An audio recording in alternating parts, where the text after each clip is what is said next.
during this whole thing, I've not been involved in any stupidity on Netflix or whatever. I think I watched a half a special, and I watched a couple of old things. I've been watching a lot of YouTube. But the one thing I have watched that's people have made conversations about, and it's been weird to watch.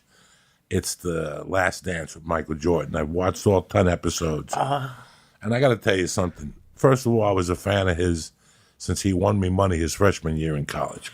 Once you win me money when you're a freshman, you got me. You know what I'm saying? It's like the idiots that were Adam Sandler fans in college, now they're still like 30% of stuff. He retained me. Yeah. He always retained me as a fan. I can't sit here and tell you I made money with him on the Bulls. When he was playing for the Bulls, I was snorting bulls. You know what I'm saying? I was snorting Coke Rocks and shit. But I was paying attention. I was watching the games.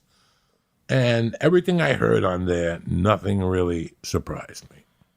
Like the way people would react on Monday mornings where he would be trending, I would read them, and nothing would really... You know, Isaiah Thomas was always a little fucking cunt. He got smacked like 8 times in the fucking league, you know. And Magic, he'd go up to Magic and kiss Magic before the game. Magic was a great player with the HIV, but Magic had one fucking bump, okay? But anytime you were eating Magic's ass, he got magically hurt. You know what I'm saying? Like, whenever you were, like, taking him to the hoop and beating him up a little bit, he would always get hurt. And he would make a face, you know, that black and pain face, like, you know, it's too hot out here, I'm a slave. That type of face, like fucking, you know, I need this shit in my life. I got to feel bad now. I got to think of Abe Lincoln while I'm watching the fucking game now.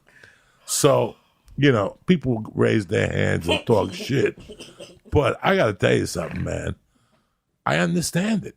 You know, to do the things Michael Jordan did, for anybody to be that successful in any aspect of life, there's going to be certain people that are not going to like how your system operandi, because it goes exactly as different as everybody else's. You know, when you think it's important to be with your girlfriend, he thinks it's important to be at the gym taking jump shots at 11:30 at night.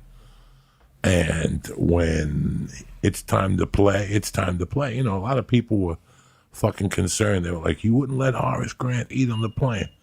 Lee, how many times did I tell you? You ate that? Did you earn it? You gotta justify your existence in my motherfucking world. You know, Bill Burr's, the Joe Rogans, the Cat Williams. You see this persona to them. But when it comes to work, challenge them on their comedy and watch their real colors come out. They're not going to be the person you see on that podcast. And it's the same thing with me. I'm a happy-go-lucky guy, but when it comes to work, I don't give a fuck if your mother died.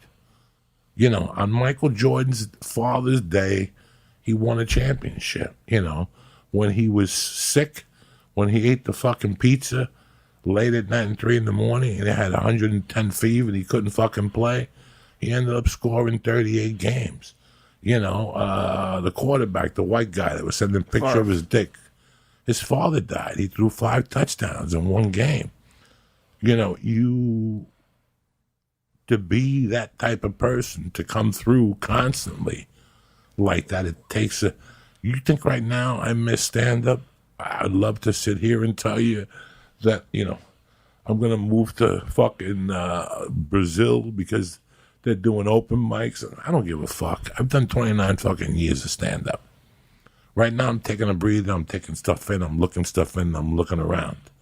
You know, I know how hard I worked those 29 years.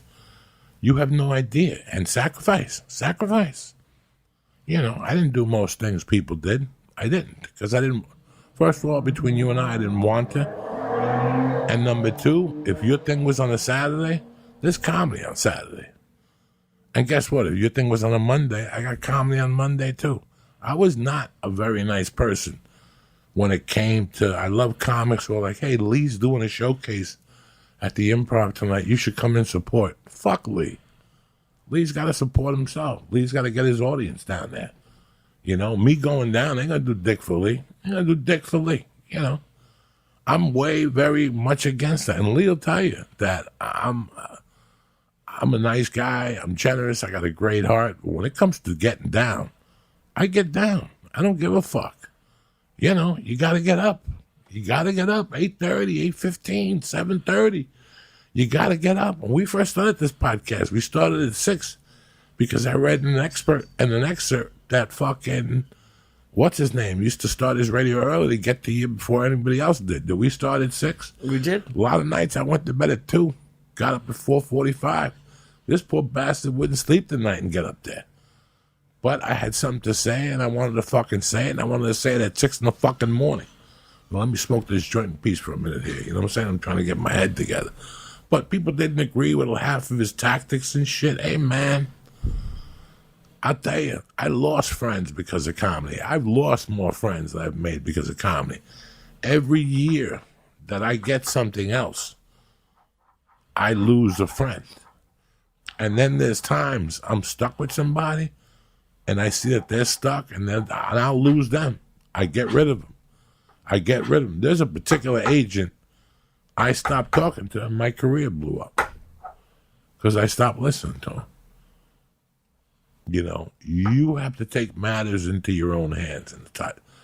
There's so much Rogan can teach you, so much Bill Burr can teach you, Theo, myself. There's so much all these people can teach you, but you have to take control. When Michael Jordan had his back against the wall, you know what? He didn't give a fuck about Pippen or anything else. You know, he said something, I think, in episode 4. In episode 2, when he was a rookie, he goes, whose fucking hands do you want the ball on with 5 seconds left? Bill Cartwright or me?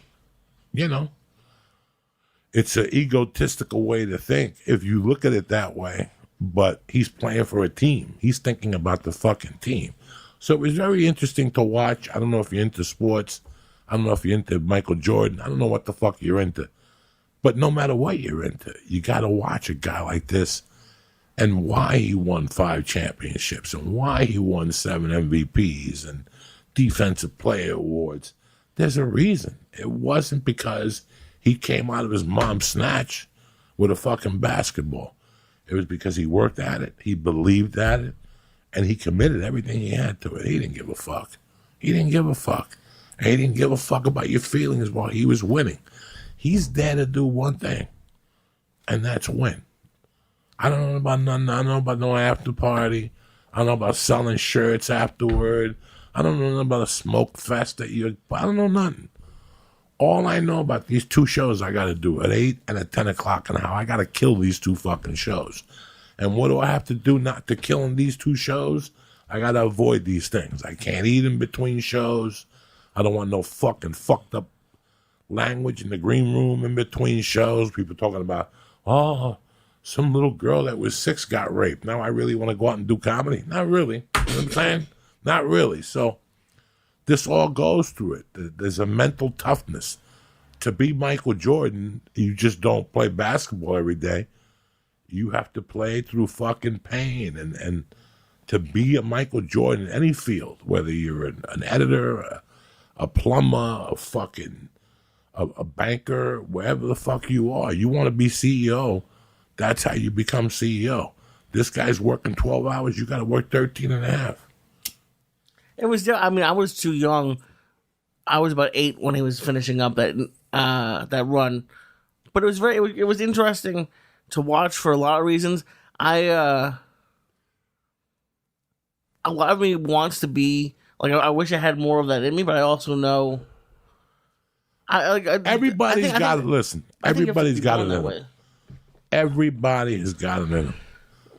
From the ages of 1 to 17, I was completely opposite than what I was today.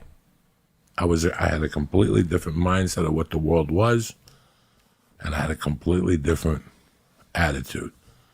That first 18 months after my mother died, leading up to the 5th year, which I just spoke about on the Sickler podcast about 1984, taught me one thing.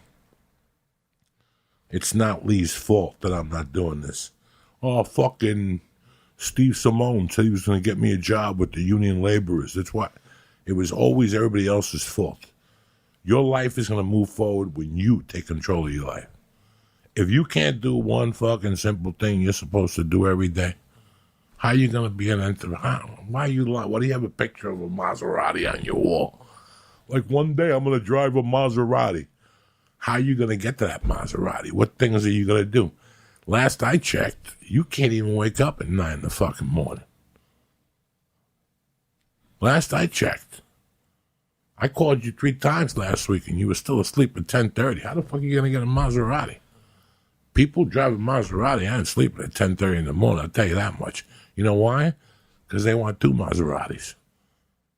So when you look at people like Michael Jordan, your life has to be a certain way, whether you like it or not. If you